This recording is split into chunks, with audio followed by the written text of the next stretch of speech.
Ассалаумағалейкум, ардақты ағайындар. Сонымен бүгін біз және Шыңғысқа туралы кезекті видеомызды бастаймыз. Осы кезеңдерде бүгінгі таңда Шыңғысханды өзіміздің ата бабамыз деп санайтын біздің халықта көптеген адамдар, былайша айтқанда сондай адамдардың тобы шоғыры қалыптасқан.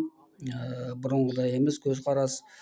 Шыңғысхан біздікі деп санайды қазіргі таңда біздің халықтың өкілдері. Сол Шыңғысханды қолдаушылардың өзі екіге бөлінген. Бір бөлігі Шыңғысханды сонау жаңағы үш өзен бойында, Онон, Керөлен, Толы өзендерінің бойында, Бұрхан Қалдун тауында сол жақта тіршілік еткен дегенге сенеді, соны мойындайды, соны жақтайды. Ал екінші бөлігі Шыңғысхан ол жақта болған емес. Шыңғысхан біздің осы Жетісуда болған, Жетісуда өмір сүрген, Жетісуда өз мемлекетін құрған деген пікірді алға тартып, осындай екіұдай болып бөлініп жүрміз қазір.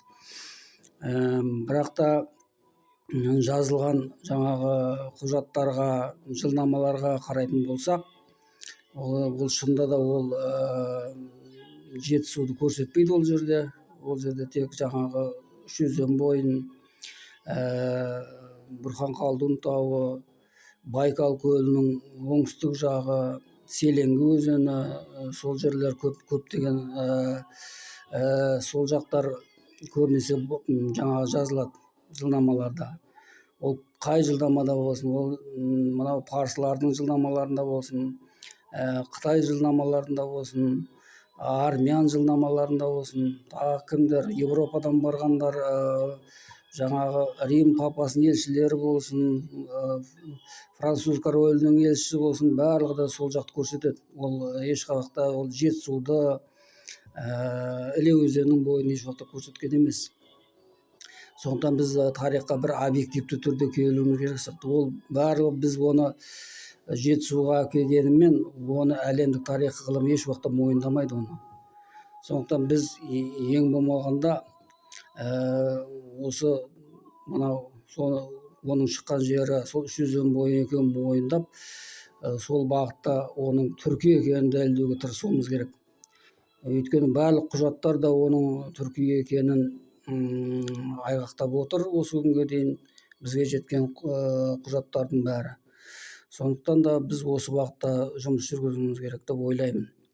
Ал енді осы жерде жаңағы Қарақорым деген қала болды ғой кезінде. Шыңғысхан оның жаңағы о баста жаңағы киіз қалашығын бастап кеткен, бірақ қала ретінде оны салған үгедей болған. Сол жаңағы Қарақорым қаласы қай жерде орналасқан деген мәселе бойынша да көптеген талас тартыстар бар. Бір кісілер оны осы Қазақстан аумағына әкелгісі келеді, бірақ ол Қазақстан аумағында ондай Қарақорым деген қала болған емес. Ол сол жылнамалардың жаңағы мәліметтеріне қарағанда, ол сол Орхон өзенінің маңайында болған.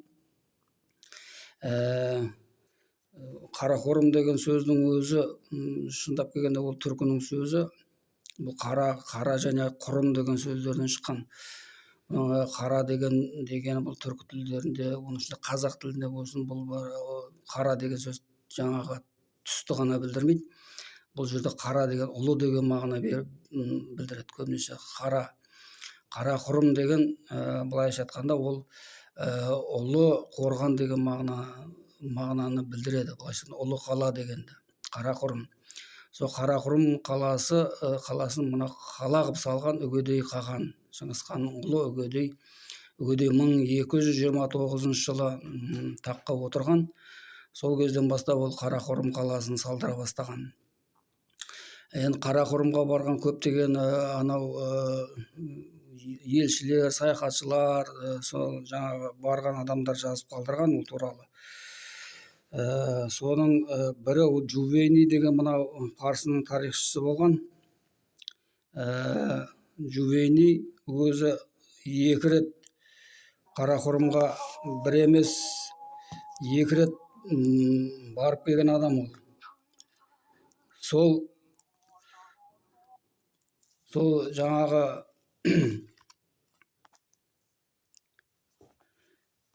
Жүгенейдің айтуы бойынша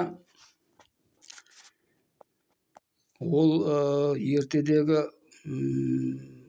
Ордабалық деген қаланың маңайында болған дейді. Қарақұрым қаласы. Қарақұрым қаласының дейді теріскей батыс жағында дейді көптеген тас мүсіндер, тас жазулар бар дейді. Ол енді Жүгенейдің барған кезі 1252 жылдары барған ол. Сол кездерде ол жаңағы Мөңке ханның таққа отырған кезінен кейін барған. Сонда Мөңке хан жаңағы нелердің бүкіл жаңағы империядан білімді адамдар жинап сол тас жазуларды оқытты дейді, бірақ оны оқи алмады дейді ешкім.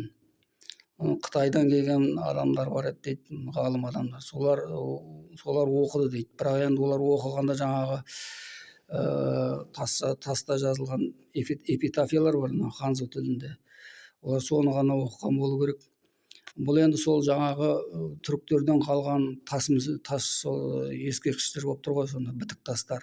Түріктерден қалған, көне түріктерден қалған, соны Күлтегін, Білге қағандардан қалған бітік тастар болып тұр ғой. Соны кезінде соны көрген, олар оқытып көрген, бірақ ешкім оқи алмаған. Тек қана жаңа Қытайдан келген ғалымдар Қытай тілінде жазылған эпитафияларды оқыған. Сөйтіп ол Жүгенейдің берген мәлімет бойынша Қарақұрым сол жерде, және Орхон өзенінің жағасында болған. Ал енді Қарақұрым қаласы, жаңа айттық, ол түркі тілінде қойылған сөз, ұлы қала, ұлы қорған деген мағына береді. Ал енді осы біздің тілімізде осы күнге дейін бір жерге көп халық жиналып қалса, Қарақұрым халық жиналды деп айтатынымыз бар. Қарақұрым халық болды. Халық өте көп жиналып қалса, Қарақұрым халық болды деп айтады. Ол сол Қарақұрым кезінде Қарақұрым халық көп халық тұрған Қарақұрымда. Сол Қарақұрым халқымен теңестіруден шыққан сөз де бұл. Қарақұрым халық болды деп. Қарақұрым қаласының 4 қақпасы болған дейді жаңағы. 4 қақпасы ішінде мұсылмандар тұратын бөлігі және Қытайлар тұратын бөлігі болған екен. Жаңағы хан сарайлары болған. Үгедей қағанның тұратын сарайы Қаршы деп аталған. Қаршы деген бұл хан сарайы дейді. Мына Махмұд Қашғаридың сөздігінде бар.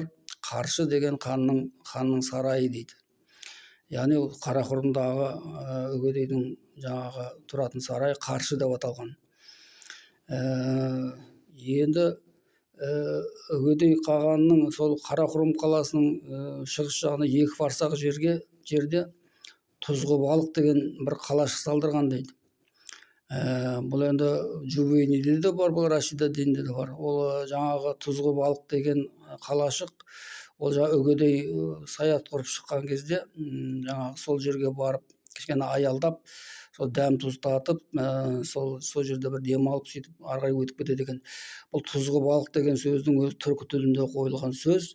Тұзғы деген жаңағы Махмұд Қашғари айтады, тұзғы деген бұл жаңағы дәм тұз деген мағынаны білдіреді дейді. Ал балық деген қала деген сөз. Тұзғыбалық деген бұл дәм тататын қала деген сөз. Бұл Үгедейдің арнайы салдырған қалашығы бұл Қарақұрымнан 2 фарсақ шығыс жағында болған дейді. Енді Қарақұрым қаласының жалпы аумағы 300 гектардай болған, және ішінде 30 мыңдай халық тұрған сол кездерінде. 2 мешіт болған ол жерде, жаңа бір нәсіранилер шіркеуі болған. Тағы да бірнеше базарлар болған. Сондай кезінде сондай гүлденген қала болған Қарақұрым қаласы. Жаңа ұлы қағандардың бар, сол Қарақұрым қаласында сарайларда, Қаршыда тұратын болған. Ал енді жаңа айтып отырдыңыз, қаршы дегенде, тұзғыбалық дегенде, қарақұрым дегенде бұл түркілердің сөзі. Бұны ешкім жоққа шығара алмайды. Ал мына халқалар оны хархорин деп атайды. Хархорин деген сөз еш жерде жазылған емес. Ол Жувениде де, ол Раштединде де, ол анау Европадан келген саяхатшылардың да ешқайсысында ол Хархорин деген сөз жазылған емес. Ол жерде тек Қарақорын деп жазылған. Марко Поло Қарақорын деп жазады. Плано Карпини, Рубрукты Қарақорын деп жазады.